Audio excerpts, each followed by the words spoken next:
Ada seorang anak remaja yang bernama Laila, anak sulung dari 3 bersaudara. Saya lahir dan besar di sebuah kota kecil di Sumatera Barat.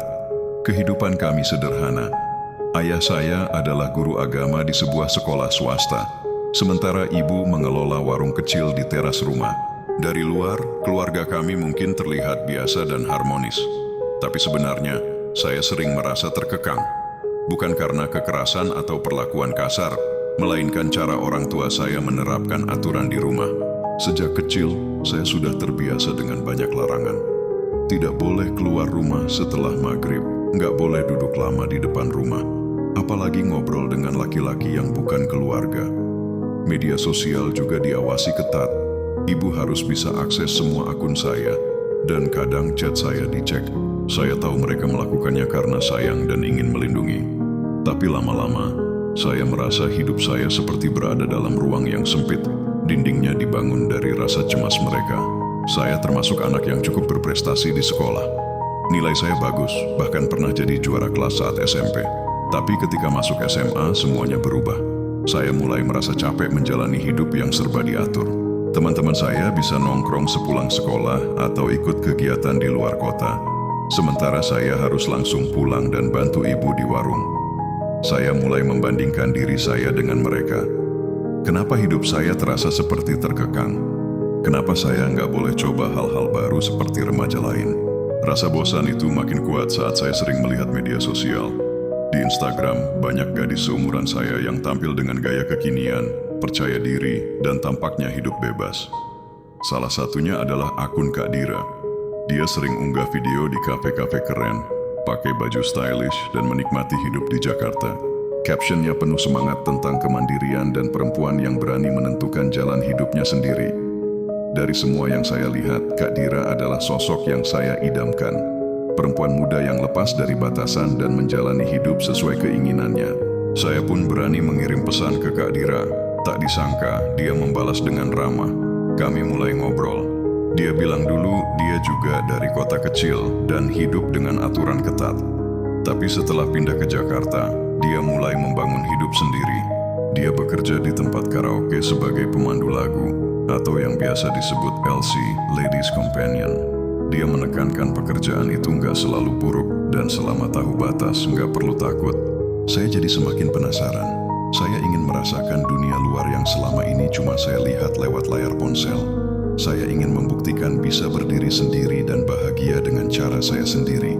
Kesempatan itu datang saat saya dan ibu bertengkar. Saya lupa persis sebabnya, tapi waktu itu kami cekcok soal hal kecil. Ibu marah karena saya pulang agak telat dari sekolah, padahal saya cuma mampir ke rumah teman buat ngerjain tugas kelompok. Tapi di rumah, semua langsung dianggap salah. Saat itu saya merasa nggak ada yang mengerti perasaan saya. Saya masuk kamar dengan dada sesak. Malam itu, saya memutuskan, saya akan pergi. Saya mulai merencanakan semuanya diam-diam. Saya menabung uang jajan, menyisihkan sedikit demi sedikit dari hasil bantu ibu di warung. Saya juga diam-diam menghubungi Kak Dira, dan dia bilang, siap menampung saya sementara di kosnya di Jakarta. Dia janji akan bantu cari pekerjaan. Beberapa minggu kemudian, saat ibu sedang sibuk di dapur dan ayah masih di masjid, saya keluar rumah dengan satu tas kecil. Isinya cuma beberapa baju, kartu pelajar, dan uang tabungan. Saya naik travel ke Padang, lalu lanjut naik bus malam ke Jakarta. Saya nggak menangis, bahkan nggak sempat menoleh ke belakang. Saat itu, yang saya rasakan cuma lega, akhirnya saya bebas. Di dalam bus, saya duduk dekat jendela, menatap lampu-lampu jalan yang menjauh. Dalam hati saya bertanya-tanya, apakah keputusan ini benar? Tapi saya meyakinkan diri, ini adalah langkah pertama menuju hidup yang saya mau. Saya sudah cukup umur dan bisa jaga diri. Yang saya nggak sadar waktu itu, kebebasan yang datang tiba-tiba nggak selalu membawa ketenangan.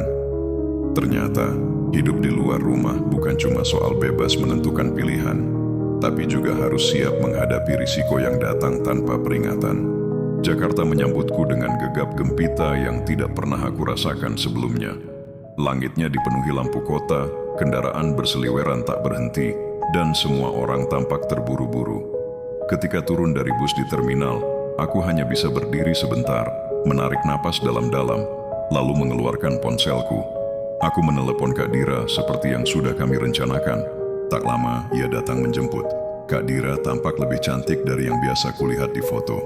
Ia mengenakan pakaian rapi, berdandan secukupnya, dan tersenyum hangat saat melihatku. "Selamat datang di Jakarta, Laila," ucapnya sambil merangkulku. Kami naik ojek online menuju tempat kosnya yang terletak di pinggiran kota.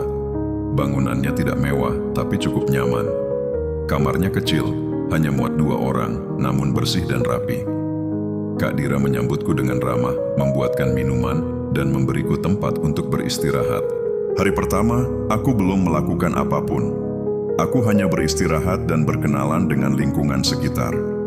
Di kompleks kos itu, aku bertemu beberapa perempuan lain yang katanya juga bekerja sebagai LC di tempat karaoke yang sama dengan Kak Dira.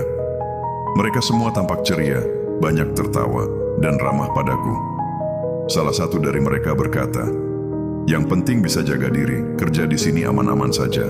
Malam itu, aku mulai bertanya-tanya dalam hati. Aku belum sepenuhnya paham apa saja tanggung jawab seorang LC, tapi aku berusaha tidak berpikiran buruk.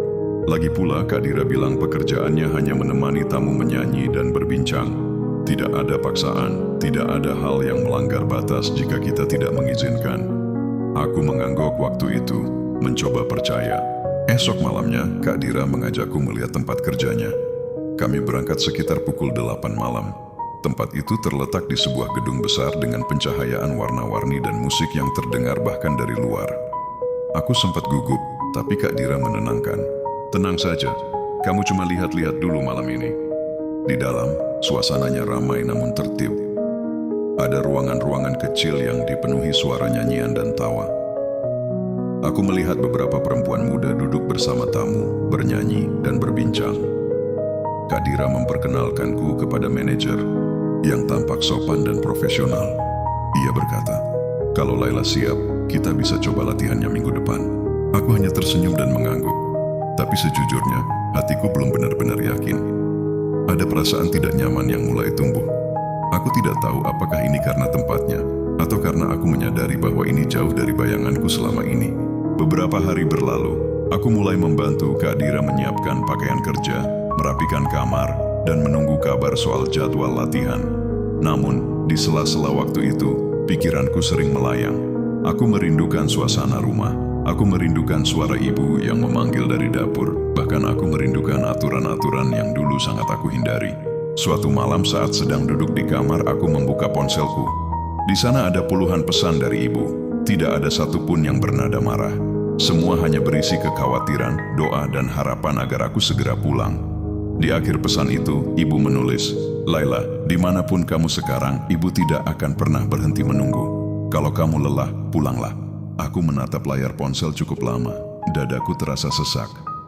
Ini pertama kalinya aku merasa benar-benar sendiri. Jakarta memang gemerlap, tapi ada kekosongan yang tidak bisa diisi oleh lampu kota. Aku mulai bertanya pada diriku sendiri, benarkah ini hidup yang aku inginkan? Seiring hari berlalu, rasa rindu itu semakin kuat.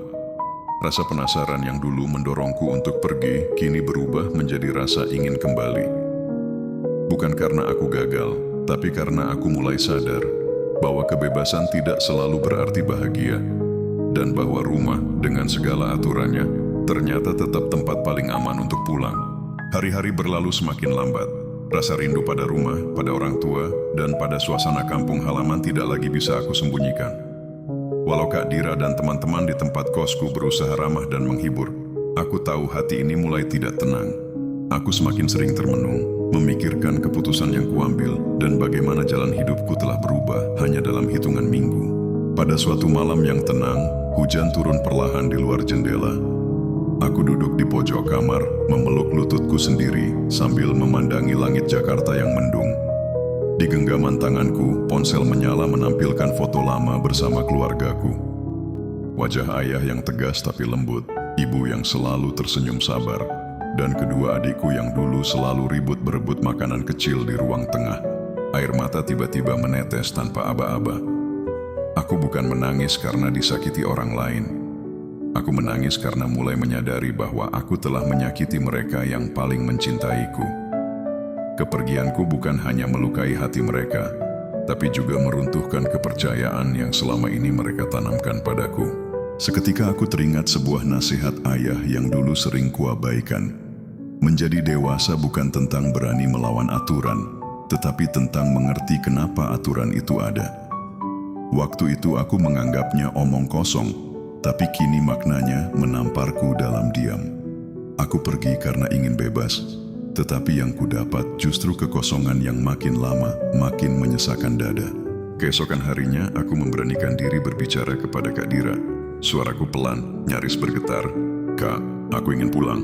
Kak Dira menatapku cukup lama, lalu mengangguk pelan. "Kalau kamu sudah yakin, itu keputusan yang baiklah. Tidak semua orang punya keberanian untuk kembali." Ia membantuku memesan tiket bus dan bahkan memberiku sedikit uang saku untuk bekal di jalan. Aku tidak pernah menyangka bahwa ia, yang dulu kupikir hanya sekadar teman jalan, ternyata punya hati yang tulus. Sebelum berangkat, ia berpesan, "Yang penting kamu belajar dari pengalaman ini. Jangan sesali, tapi jadikan pelajaran." Perjalanan pulang terasa panjang, tetapi untuk pertama kalinya, langkahku terasa ringan. Di dalam bus, aku tidak lagi merasa seperti pelarian. Aku merasa seperti seseorang yang sedang kembali pada jalannya. Sesampainya di depan rumah, aku ragu untuk mengetuk pintu. Tapi belum sempat tanganku terangkat, ibu sudah membuka pintu dan langsung memelukku erat. Pelukannya hangat, penuh rasa lega, tanpa satu kata pun yang menuntut penjelasan. Hanya air mata yang berbicara malam itu. Beberapa hari kemudian, ayah mengajakku duduk di teras. Tidak ada kemarahan, hanya obrolan tenang penuh makna. "Kita semua pernah salah mengambil jalan, Laila," ucapnya. "Tapi yang terpenting adalah kamu tahu kapan harus berhenti dan kembali." Sejak hari itu, hidupku tidak langsung kembali seperti semula. Butuh waktu untuk memulihkan kepercayaan, untuk menata ulang harapan, dan untuk menyembuhkan luka di hati. Tapi aku tidak lagi mengeluh. Aku mulai menulis kembali. Kali ini bukan puisi-puisi pelarian, tapi catatan tentang pengalaman, tentang bagaimana satu langkah keliru bisa membawa pelajaran paling berharga dalam hidup. Aku juga mulai aktif di komunitas remaja di kampungku. Berbagi cerita, bukan untuk menggurui, tapi untuk memberi sudut pandang baru. Banyak remaja yang merasa terkekang bukan karena tidak diberi pilihan, tapi karena belum berani berbicara baik-baik dengan orang tua mereka. Dari situ aku sadar, masalah yang dulu aku hadapi bukan karena aku tidak disayang, tapi karena aku belum cukup terbuka untuk dipahami. Kini aku tahu, menjadi dewasa tidak selalu berarti pergi jauh. Kadang, justru dengan kembali ke tempat kita berasal, kita bisa benar-benar tumbuh. Dan tidak ada kata terlambat untuk berubah, selama kita mau jujur pada diri sendiri.